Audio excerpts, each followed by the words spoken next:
Cuba, a lush tropical island surrounded by a shimmering sea, became a haven and a home for thousands of Jews who sought shelter, security, and a new life within its shores. Since the early 1900s, when the first significant group of Jewish immigrants settled in its warm climate, Cuba became a destination for Jewish immigrants from around the world. And as each new group arrived, the Jewish community grew and developed into a rich and vibrant kehillah. As we look back to the roots of Cuban Jewish history, we remember with longing and an aching heart the beauty and vitality of this once proud Jewish community. Before we begin our historical journey, it is important to realize that what was once became again in another warm and sunny land, and the Cuban Hebrew congregation, fondly referred to as El Circulo, represents the dreams, aspirations, and accomplishments of Cuban Jews who arrived in Miami almost 5 decades ago. It is with pride and respect that we honor and remember those who worked with such devotion to rebuild the Cuban Jewish community in Miami. And it is with great hope and promise that we look to the future as another generation takes on the pledge to continue to cultivate and develop our unique and beautiful Jewish communal life here in America. Jewish immigration to Cuba came essentially in 3 distinct waves. While there is historical reference to some Jews, conversos, arriving with Christopher Columbus in 1492, the first substantive group of Jews to settle in Cuba were Americans, who came after the Spanish-American War and Cuba's independence in 1902. This first group, many of whom were veteran soldiers and supporters of José Martí, came as entrepreneurs to help develop the infrastructure of the new country. They also built the first synagogue, the United Hebrew Congregation in Havana, and the first Jewish cemetery in Guanabacoa. The second wave of immigrants was markedly different than these first Jewish settlers. Around 1910, Sephardic Jews from the crumbling Ottoman Empire, primarily from Turkey and Syria, came to start a new life in Cuba. These Ladino-speaking immigrants came with a completely different set of Jewish customs, traditions, and language. By 1914, they too had established their own communal organization and congregation called Union Hebrea Shevet Achim. The largest wave of Jews who arrived in Cuba came from Eastern Europe beginning in the mid-1920s and continuing through the end of World War II. The reasons for their immigration are varied, but primarily it was as a result of the anti-Semitism and pogroms in Poland and Russia, the poverty that typified much of shtetl life, and ultimately, by the 1930s and early 40s, the rise and threat of Nazism that propelled so many to flee and seek haven across the Atlantic. Initially, many who arrived in Cuba viewed their stay as temporary, with the United States as their intended destination. However, by 1924, as a result of new restrictive immigration laws in America, thousands of these European Jews became permanent residents of Cuba. As the number of Jews swelled and the economic and social conditions of the Yiddish-speaking immigrants became more desperate, the need for a social welfare organization became more and more clear. In 1925, the Centro Israelita was established and served as the main address of the Ashkenazic Jewish community, offering a wide range of social, educational, and welfare services. Over the next 3 decades, between the 1930s through the 1950s, the Jewish community grew and flourished as the families of former peddlers and factory workers became economically and socially successful. Schools, synagogues, and welfare societies, such as Freudenverein and the Buena Voluntad, were established to meet the needs of both the Sephardic and Ashkenazic communities. And, in addition to a wide variety of schools and cultural associations, Zionist organizations proliferated, including youth groups and women's leagues in support of the Jews of Palestine and then of the State of Israel. The myriad institutions during those years reflect the mix of religious, secular, Zionist, socialist, and cultural philosophies of the Jewish community in Cuba. From the late 1940s through 1959, Jewish life flourished with post-war prosperity. An indication of the community's success was the construction and dedication of the beautiful Patronato de la Casa de la Comunidad Hebrea de Cuba in 1953. It became the central voice for the Jewish community and the locus of the community's social, educational, and religious activities. The Patronato, with its unique arch design symbolizing a hope for the future, assumed the position of communal leadership for both Sephardim and Ashkenazim when an assembly of delegates from all of the Jewish organizations in Cuba was elected to represent the overall community. Life during the 1950s was idyllic, and the community offered a richly textured and vibrant existence for its Jews, who became an integral part of Cuba while retaining their unique Jewish identity and traditions. However, these golden days were nearing an abrupt end when Fidel Castro came to power on January 1st, 1959, and changed the course of the Cuban Jewish community. Cuban Jews, many of whom had been refugees from Europe only a few decades earlier, were once again exiled from their home.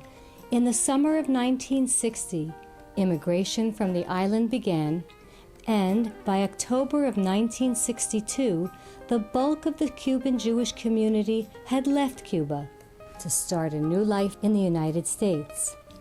Miami was the destination of the majority of the refugees. Arriving with almost nothing but the clothes on their back, Cuban Jews sought refuge in what was to become their new homeland. Their welcome by the local Jewish community, however, was lukewarm at best.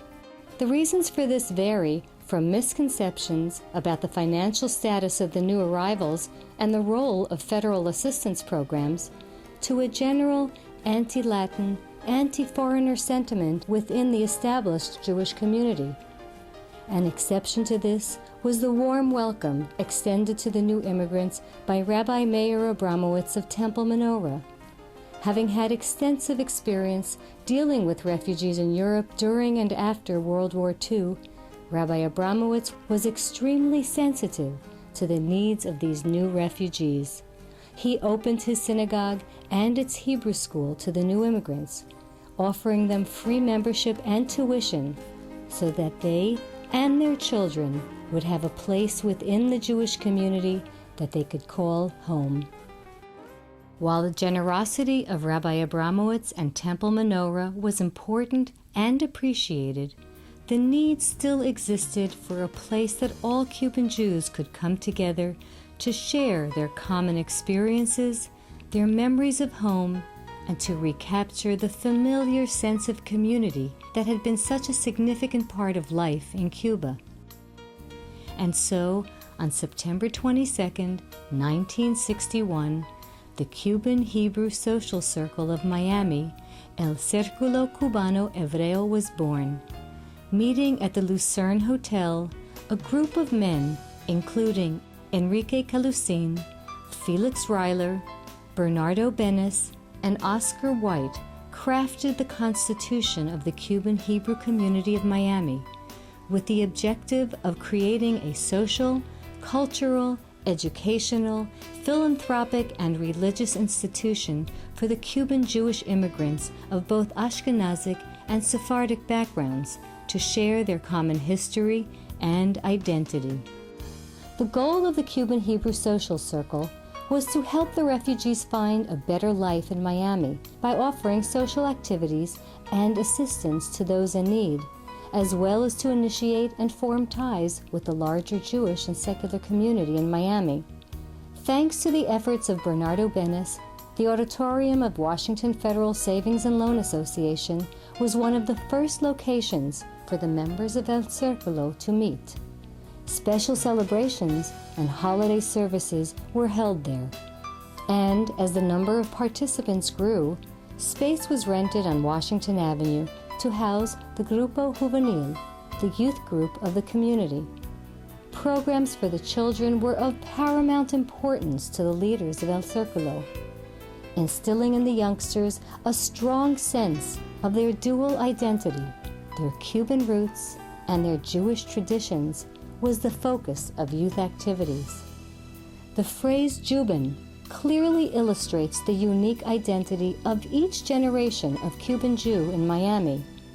The connection to and memories of pre-1959 Cuba, along with a recognition of one's distinct Jewishness, merged and evolved into a unique perspective.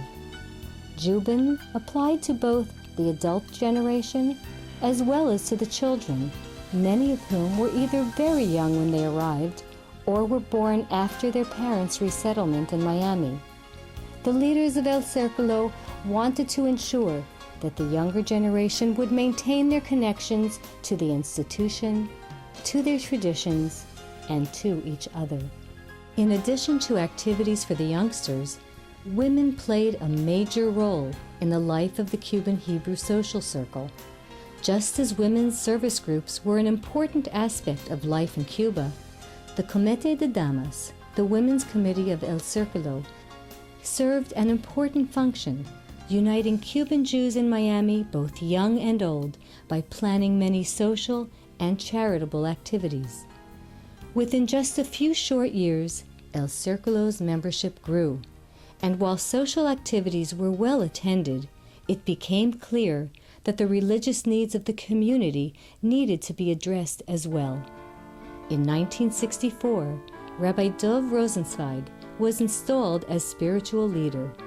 Rabbi Rosenzweig, a Holocaust survivor, helped bring a new and important dimension to El Circulo's identity.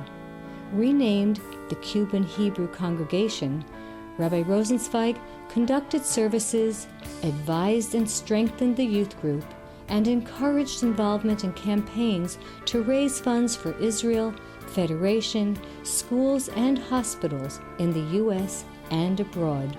The Cuban Jews' dedication to Israel and its successful efforts to help raise money for much-needed services was an indication of the level of El Circulo's communal development.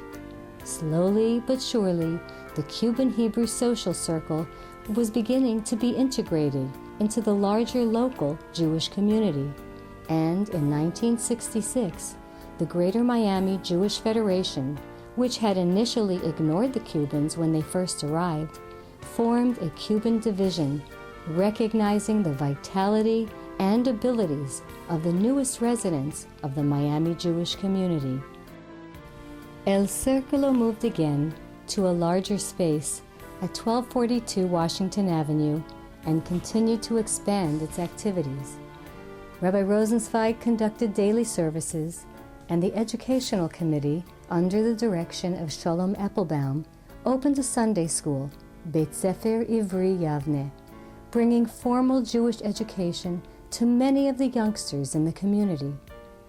The Women's Committee, and later the Sisterhood, were involved in many social and charitable activities, from the annual Purim celebration Concurso de Reina Esther, the Queen Esther pageant, which raised money for local needs, as well as funds for ambulances and bloodmobiles in Israel, to hosting celebrations for national holidays and Jewish festivals. Social functions were very much at the heart of El Circulo's activities. The Casino Deportivo and Balnearios were designed to recapture much of the family-oriented, fun-filled social life in Cuba in the 1950s.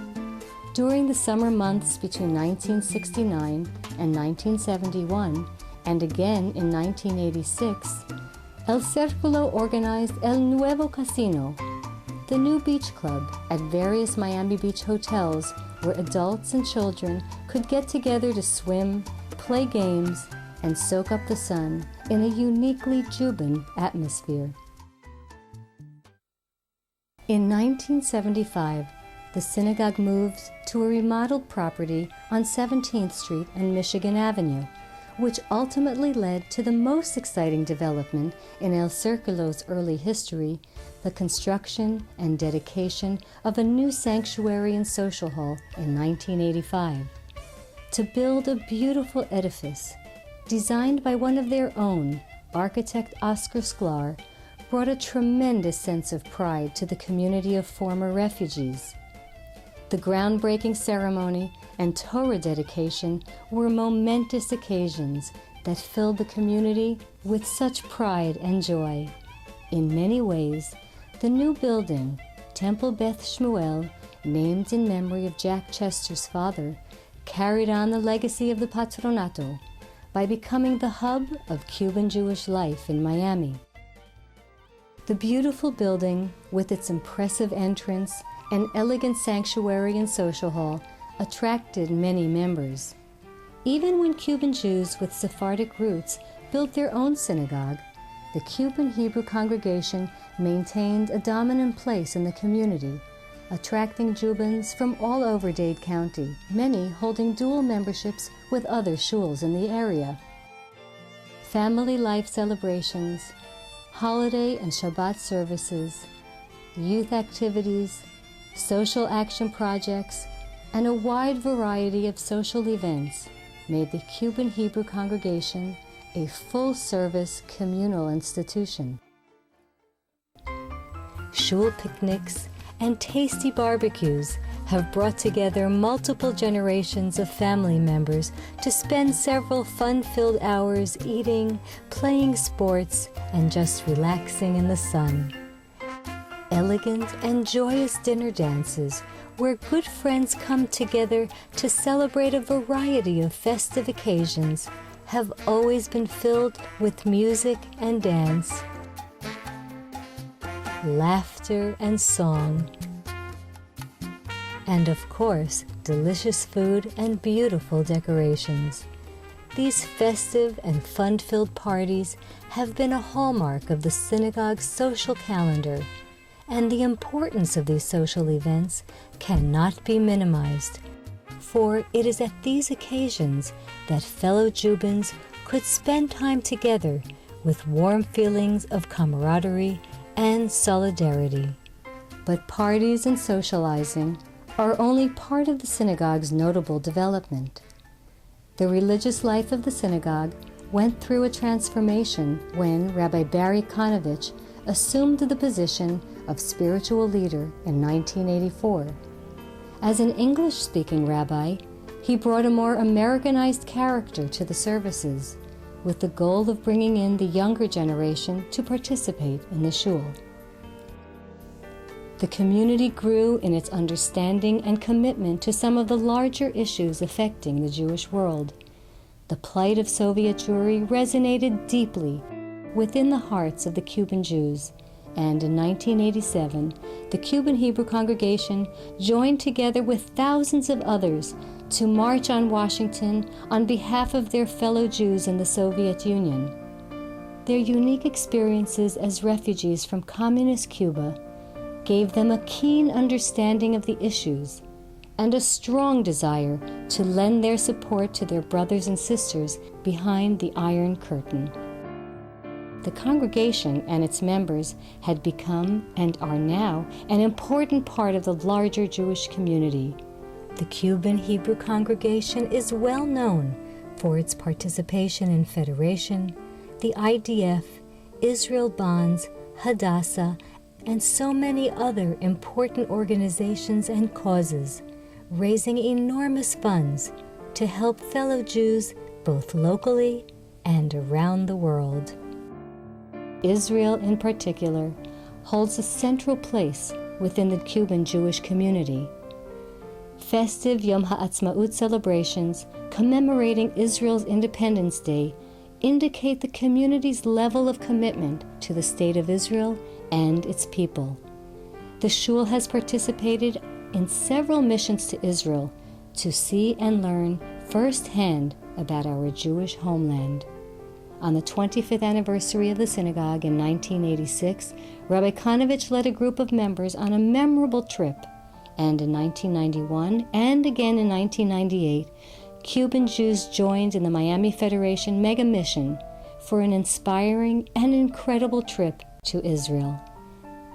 In addition, Yom HaShoah programs commemorating the 6 million who were lost in the Holocaust has deep and emotional meaning for the shul's members, since many have roots that go back to the shtetls and towns of Eastern Europe and who are themselves survivors or children of survivors. The shul has had several rabbis following Rabbi Kanovich.